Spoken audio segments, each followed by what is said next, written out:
Hello, this is John from Hercules Tactical Products. Today we're going to talk about the contents of the G-TEC holster as you receive it from a dealer or a distributor. Once you open up your box, you're going to notice the G-TEC holster is pre-assembled. It is going to come with the version 2 strap already in place in the right-handed configuration. Next, we're going to talk about the instruction manual. If you open your instruction manual, the first page is the contents of the box. Next, it'll move on to holstering and reholstering the M320 grenade launcher in the holster.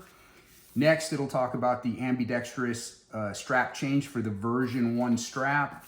As you move along, it's going to talk about how to route the leg strap through the frame of the G-TEC holster. And lastly, it'll talk about how to remove and change the barrel plug if it were to be damaged in any way.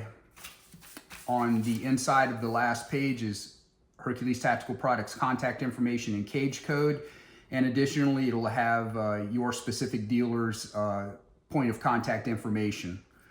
You'll also receive my business card. If you have any questions or concerns, reach out to me at any time. I am here to assist. Next, we'll talk about some additional components that come standard with the kit.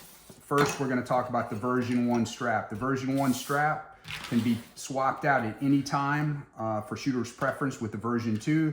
Again, the version 1 has the 1-inch buckles, where the version 2 has the pull tab shock cord for the easy one-handed reholstering.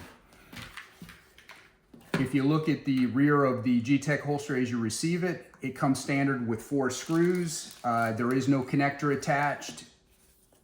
We do provide a MOLLE connector as a baseline, but again, you can put any connector on the market on here, shooter's preference. It can be a TechLock G-code, it can be a Safariland QLS, it can be an SNS Quick Link, or any other type of connector that you prefer. You're also going to receive 2 extra set of screws. So with that being said, that concludes the summary of the contents of the M320 G-TEC holster as you would receive it from your dealer or distributor.